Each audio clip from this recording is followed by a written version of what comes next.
तो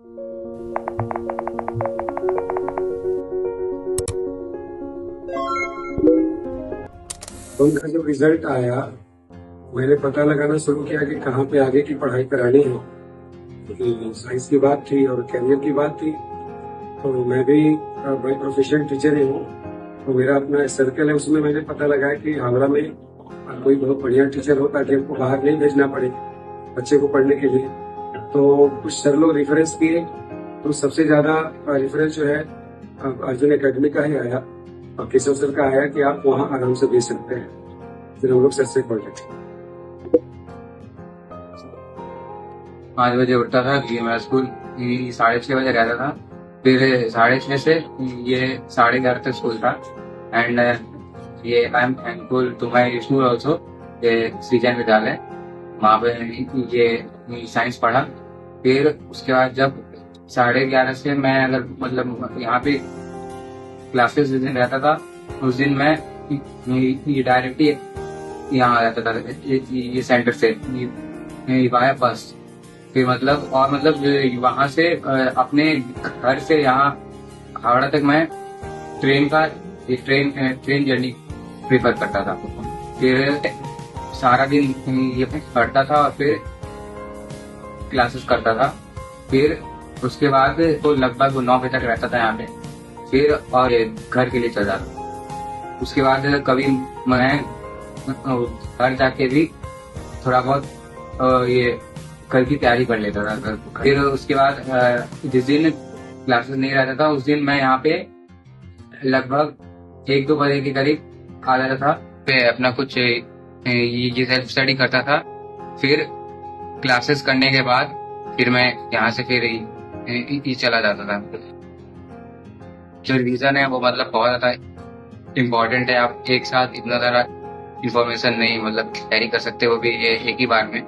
इसी जब 11th में मॉक टेस्ट होता था, उससे पहले मैं मतलब कि जितना सिलेबस में आ रहा है उतना पूरा पढ़ लेता था। एक करके जितना भी जो नोट्स में है वो पढ़ लेता था। मेरा अगर उस चैप्टर का प्रीवियस ईयर अगर बाकी है तो मैं प्रीवियस ईयर कर लेता था। 12th में भी जैसे कि जब वो ये फुल सिलेबस मॉक टेस्ट होने लगा, तब तो उतना ये नोट्स पढ़ने का टाइम नहीं रहता ज्यादा। तो उसमें मेनली मैं प्रीवियस ईयर को ही ज्यादा ये फोकस करता था कि ये फुल सिलेबस जो मॉक टेस्ट है वह तो आपको मतलब कि लेना ही चाहिए, जिससे मतलब एक एग्जाम देने का एक हैबिट हो जाता है। मैंने करीब 30 to 40 मॉक टेस्ट दिए थे, मतलब मेंस के और एडवांस के। तो पिछले जितने भी 18 साल का पूरा जो पेपर है उसको मैं ये एज अ मॉक टेस्ट ही दिया था। रिएक्शन तो वर्डलेस है, क्योंकि हम लोग तो जब समझे तो आईआईटी बॉम्बे में जा रहे हैं, तो हम लोगों का समझिए हम लोगों के ड्रीम से भी कई ऊपर की बात थी। क्योंकि अभी तो था कि अच्छा करेगा बट आईआईटी बॉम्बे में जाएगा। ये सर को बहुत भरोसा था, तो मेरे से कहीं ज्यादा भरोसा सर को था। बहुत पहले बोल देते कि आपको ऊंचा आईआईटी बॉम्बे जा रहा। तो सर का भरोसा फाइनली वही इट बिकेम ट्रू, वही सच हुआ। और हम लोग को बोले कि हम लोग तो जब रिजल्ट आया तब से एक्सप्रेस नहीं कर पाए, इतनी खुशी थी। आईआईटी बॉम्बे जैसा चीज जहाँ भूतों का जाना ड्रीम होता है, वहाँ अपना बच्चा जाके पढ़ रहा है, इससे बड़ी बात हम लोग के लिए क्या हो सकती। मेरा तो कोचिंग के बारे में मन कुछ उतना नॉलेज नहीं, लेकिन जब सबको देखे सर से मिलने बातचीत हुआ तो हमको लगा कि मनो मेरे बच्चे के लिए ही भगवान है, चाहे सर समझे या भगवान समझे, वही सब कुछ है। उनके ऊपर पूरा हमको विश्वास। इंस्टीट्यूट का तो बहुत ज्यादा ही कंट्रीब्यूशन है इसमें, मतलब कि एक स्टडी एनवायरनमेंट प्रोवाइड करना। जैसे कि मैं यहाँ पे कितने बजे भी आके अपना दिन भर अपना टाइम निकाल के पढ़ सकता था। और फिर जैसे कि यहाँ पे जो टीचर्स हैं, फिजिक्स केमिस्ट्री और मैथ्स के तीनों के टीचर्स बहुत अच्छे हैं। जो टाइम जो मटेरियल लगता है वो और उसके बारे में बताना, प्रोवाइड करना कि ये करो ऐसे करो, इसको मतलब कि कब तक क्या कंप्लीट हो जाना चाहिए, मतलब कि प्रॉपर गाइडेंस प्रोवाइड हुआ है यहाँ से। ये टीचर्स के साथ एक पर्सनल टीचर्स रहना बहुत ज्यादा हेल्पफुल होता है, क्योंकि वो आपको मतलब अपने ये एक छोटा भाई की तरह ट्रीट करते हैं इसमें। और फिर मैं तो यहीं पे खाना खा के मतलब कि सो भी जाता था यहाँ पे कभी कभी।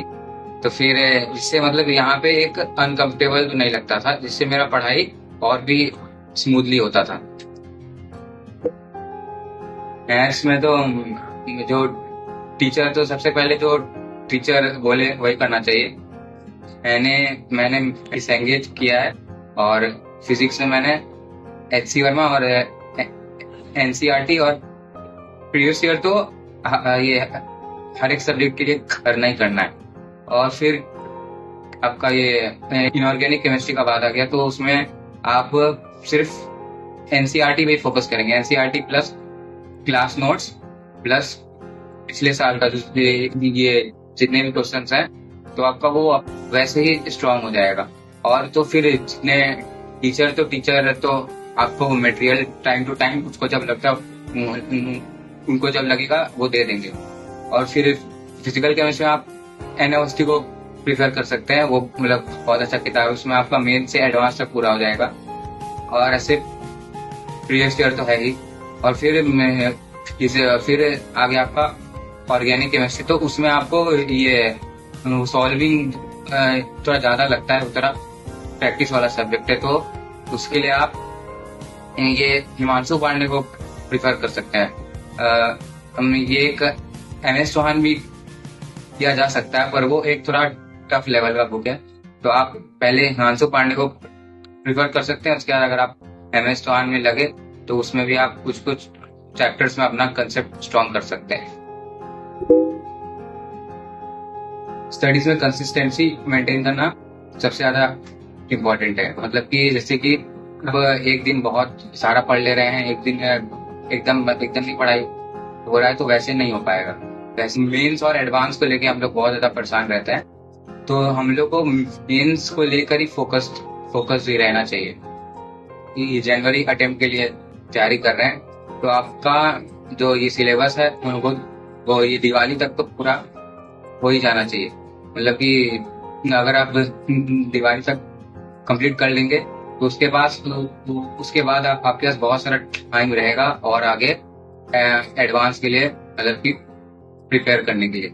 इसीलिए अगर आप एडवांस करते रहेंगे मतलब, और मतलब कि एक ही चैप्टर में आप बहुत ज्यादा ही मतलब घुसे रहेंगे, तो फिर इससे मेंस का भी तैयारी नहीं हो पाएगा, एक पूरे ओवरऑल सिलेबस का, और इससे फिर आपका एडवांस भी हैम्पर हो जाएगा।